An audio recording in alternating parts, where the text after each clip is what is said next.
The treatment of people living with disability has come into sharp focus with the killing of Eldorado Park teenager Nathaniel Julies. The South African Federation for Mental Health says the shooting highlights the need for police officers to be trained on mental health conditions. To speak to us more about this, we're joined by Down Syndrome South Africa National Executive Director Ansela Ramjas. Ansela, good evening and thank you so much for your time. Firstly, when you as an association looked at the details of what happened to Nathaniel Julies, what were some of the things that stood out for you as immediate points of concern? Good evening, Kathy, and good evening to your viewers. Well, the immediate concern is just brought to the focus, that when it comes to our children, especially children with intellectual disabilities, there is a greater need for understanding in how to be able to work with them. The incident with Nathaniel Julies was such an unfortunate and horrific incident, showing, that to a large extent, communities and specifically the police just do not know how to handle our children or even how to communicate with them. Does something like this call for greater training, or do you need just specialized officials in-house within the South African Police Service that are going to be able to deal specifically with cases that involve people who are living with mental disability?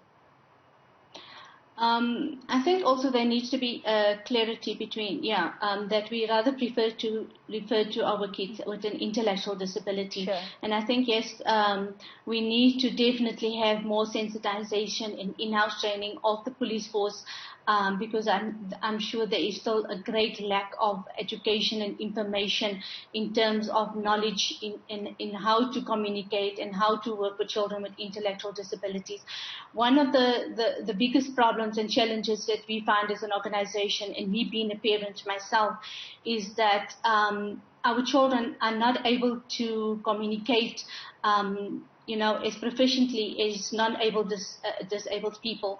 And so when they find themselves in situations of like the incidents with Nathaniel, that he couldn't communicate to the police officers, it does put them in a lot of danger.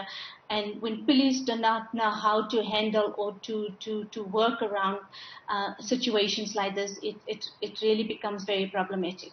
Are there different ways that communities can also be offering better support?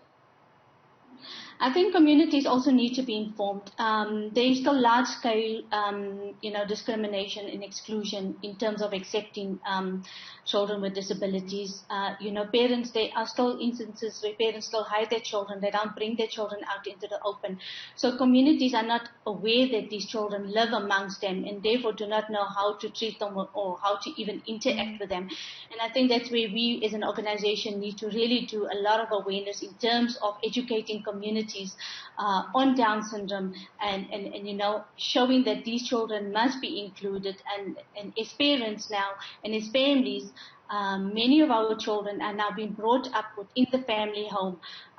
So communities now need to be able to be educated in terms of understanding the condition and what it means to have a child with Down syndrome. Is this something that you're going to be taking up officially with the South African Police Service? Yes, as part of our National Plan of Action for National Down Syndrome Month, we're going to be targeting police stations across South Africa, by sensitizing police around how to work with children with intellectual disabilities. We will be hand-delivering leaflets which contains information about the condition and how to communicate with the child with Down syndrome, and we will also be putting up posters at these police stations. What do you think will happen without this training, without the relevant equipment for the authorities in this instance? If this training doesn't take place and if police don't become, sensitized or trained in how to work with children with disabilities, we're going to see many, many more violence being perpetrated against children with disabilities. And we're going to see many cases not even landing up in the case of law. We are still sitting with the incident from last year where it was reported that a 12-year-old learner with Down syndrome was sexually abused in a special needs school.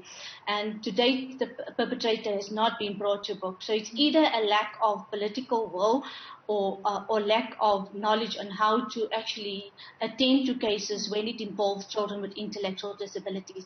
Most cases are not reported because parents fear discrimination. They fear that they will be laughed upon if they bring a case of sexual abuse to the police station.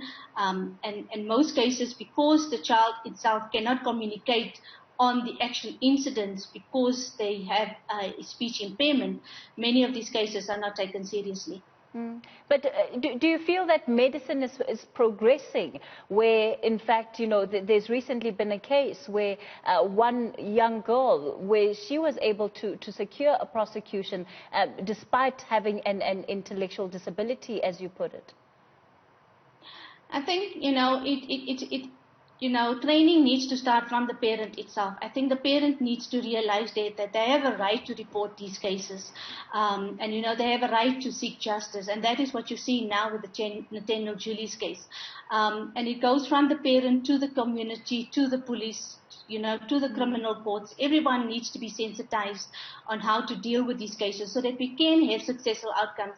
And yes, there might be cases where there is a successful outcome, but it doesn't cut across everybody. I mean, there is, South Africa is faced by a huge, large scale of violence in terms of neglect, physical abuse, and sexual abuse against children. And many of those cases do not land up in a court of law.